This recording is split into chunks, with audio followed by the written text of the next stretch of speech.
Oui, effectivement, on est à moins d'une demi-heure de l'ouverture. Le marché américain, enfin les indices futurs qui sont plutôt orientés en légère hausse. Grégory Volokin, on vous retrouve sur place à New York, le président de Mescart Financial Services. Bonjour Grégory. Bonjour Grégoire. Bon, avant marché, on a eu quelques chiffres, quelques statistiques là qui sont plutôt intéressantes hein, sur les dépenses, les revenus des ménages et puis un chiffre d'inflation très regardé par la Fed.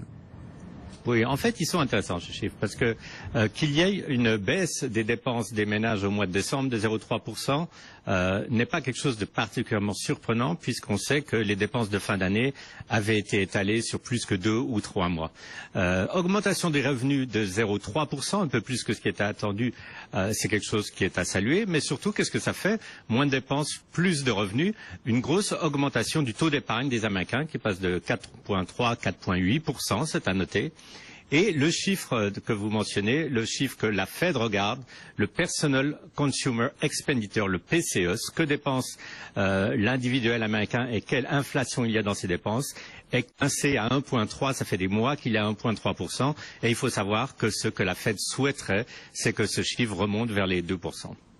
Bon, on est loin effectivement encore de la cible de 2% d'inflation, mais bon, là c'est un problème mondial. Aujourd'hui, l'inflation, on le voit bien avec les politiques d'assouplissement, d'accommodation qui sont menées par les banques centrales encore aujourd'hui. Merci Grégory, on vous retrouvera juste après l'ouverture. Il y a pas mal d'actualités, notamment Barack Obama qui a présenté son budget, et puis on a également des résultats d'entreprises dans le secteur pétrolier hein, qui sont très suivis aujourd'hui. Exxon, on verra comment s'en sort Exxon tout à l'heure à l'ouverture. En tout cas, notez que les valeurs pétrolières ont plutôt tendance à se reprendre aujourd'hui, hein, puisque Total, je vous le disais, signe la plus forte hausse du CAC. Et puis la New York.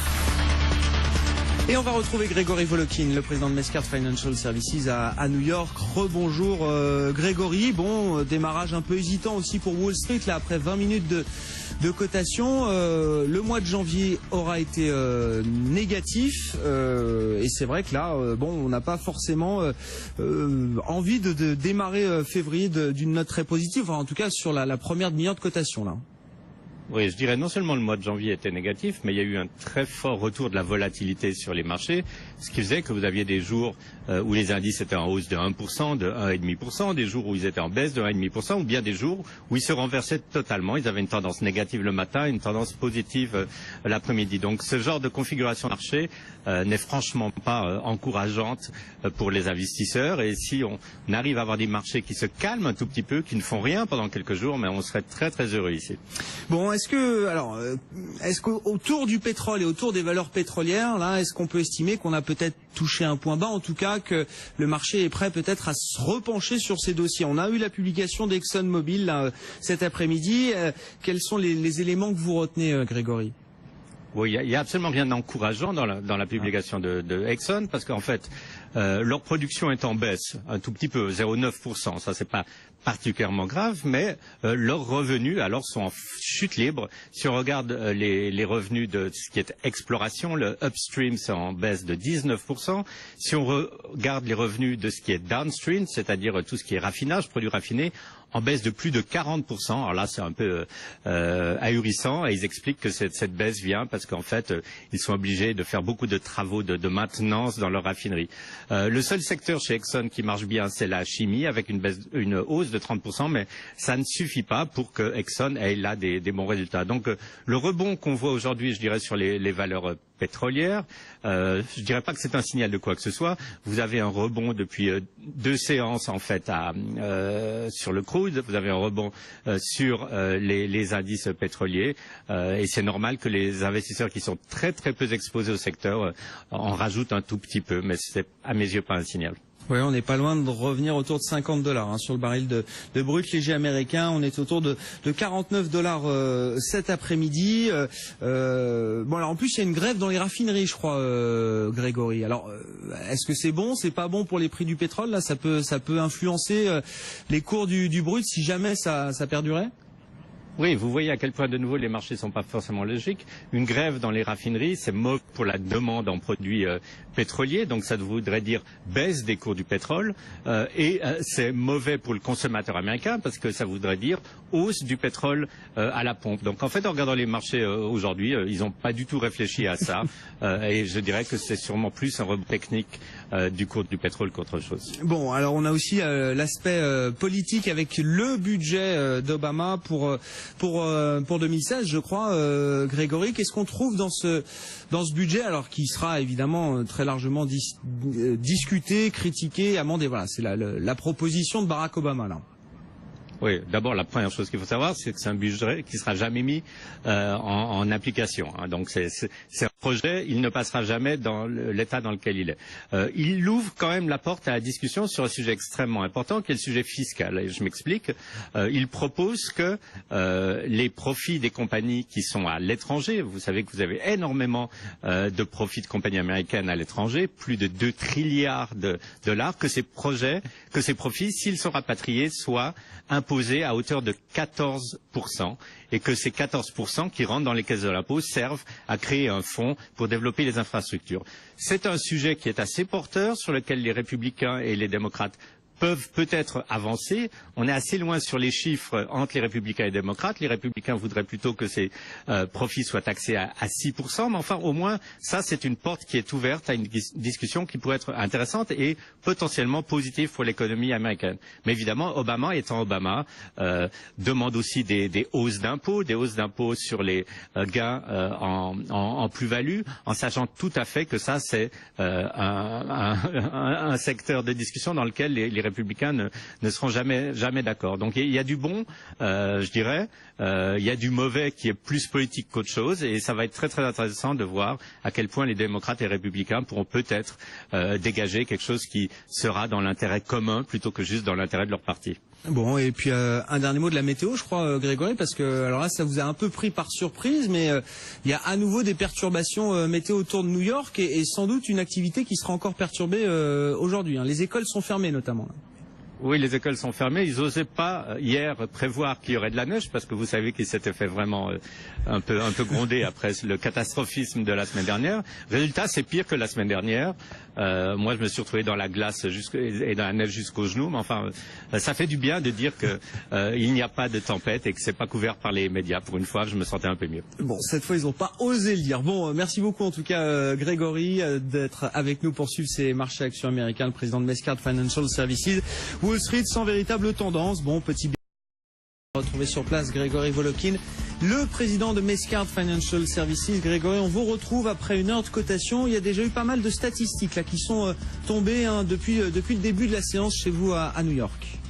Oui, et la dernière n'a pas fait arranger vraiment la tenue du marché puisque c'est l'ISM du secteur manufacturier. C'est le chiffre le plus faible depuis une année, mais je dirais pas que c'est un vrai motif d'inquiétude. D'ailleurs, la personne ou l'organisation qui publie le chiffre dit ne vous inquiétez pas trop, c'est le début de l'année, la demande est toujours là au rendez-vous. L'autre chose à souligner, c'est que c'est Groundhog Day aujourd'hui aux États-Unis. Je ne sais pas si vous en avez parlé.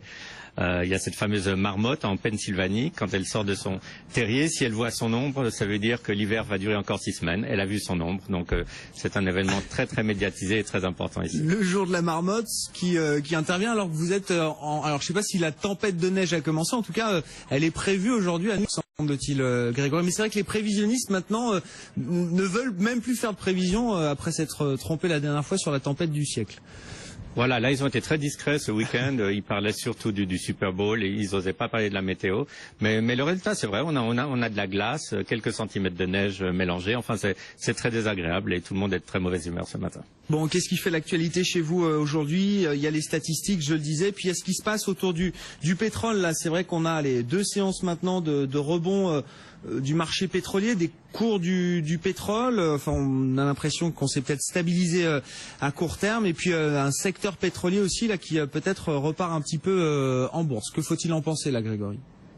Écoutez, alors là, c'est une question d'opinion. Mon opinion, c'est qu'on verra vraiment une stabilisation du secteur pétrolier quand il y aura une nette baisse de la production aux États-Unis ou une intervention de l'OPEP. Et comme ce n'est le cas ni dans un cas ni dans l'autre, je considère ce petit rebond comme étant purement technique. Il n'est pas dû à la demande, il est dû à quelques spéculateurs qui réduisent leur position à découvert. Ils ont gagné énormément d'argent en pariant contre le cours du pétrole. Et d'ailleurs, je regardais il y a une minute le WTI, l'indice américain, qui recommence un tout petit peu à baisser. Donc un jour de hausse, on l'a eu vendredi, ne fait pas le printemps, je dirais. Et je dirais qu'il ne faut pas trop essayer maintenant de jouer le timing d'un rebond. Il faut laisser vraiment, comme je dis, la production diminuer pour que ça se fasse naturellement avec l'offre et la demande.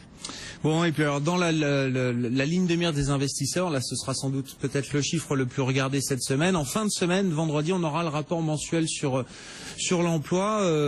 Évidemment, hein, dans le contexte qu'on connaît, tout est regardé de très près. Tout ce qui concerne l'emploi et l'inflation est regardé de très près par la Réserve fédérale américaine.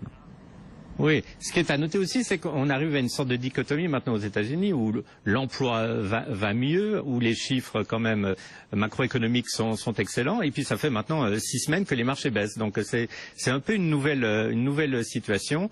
La question de savoir, c'est qu'est-ce que ces marchés veulent nous dire. Alors, ils peuvent nous dire qu'ils ont peur d'une hausse des taux, ou bien ils peuvent nous dire aussi qu'ils ont peur en fait d'un trop fort ralentissement de la conjoncture en Europe et en Chine. Et si vous donnez en même temps dans l'autre côté de la balance un dollar très fort, ça veut dire difficulté pour les Américains de rester compétitifs au niveau de leurs exportations. Bon, effectivement, le resserrement par la hausse du dollar, hein, c'est un sujet, alors que la Fed est peut-être encore la seule banque centrale au monde, avec la Banque centrale d'Angleterre, là, qui ambitionne quand même de réussir à monter ses taux cette année, Grégory. C'est comme ça qu'on peut résumer la situation. C'est un peu seul contre tous, là, aujourd'hui. Hein. Voilà, c'est-à-dire qu'ils avaient prévu de le faire. Maintenant, la question, ils disent très bien qu'ils sont liés aux statistiques.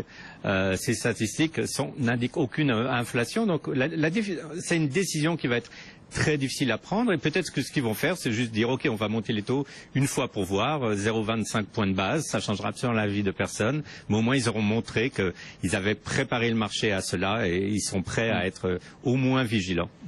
Bon, et puis sur le plan politique, Barack Obama a présenté son budget. Alors vous nous en parliez déjà tout à l'heure, mais on peut peut-être en redire un mot avec des mesures autour des mesures d'incitation, hein, pour les entreprises qui ont du cash stocké à l'étranger. Ça, c'est un thème qu'on a souvent évoqué avec vous, entre autres, Grégory. Donc des mesures d'incitation fiscale à rapatrier ce cash. Il y a peut-être matière à trouver là un compromis avec les Républicains, alors que pour la grande majorité de ce budget, on sait évidemment qu'il ne sera jamais voté, en l'état en tout cas.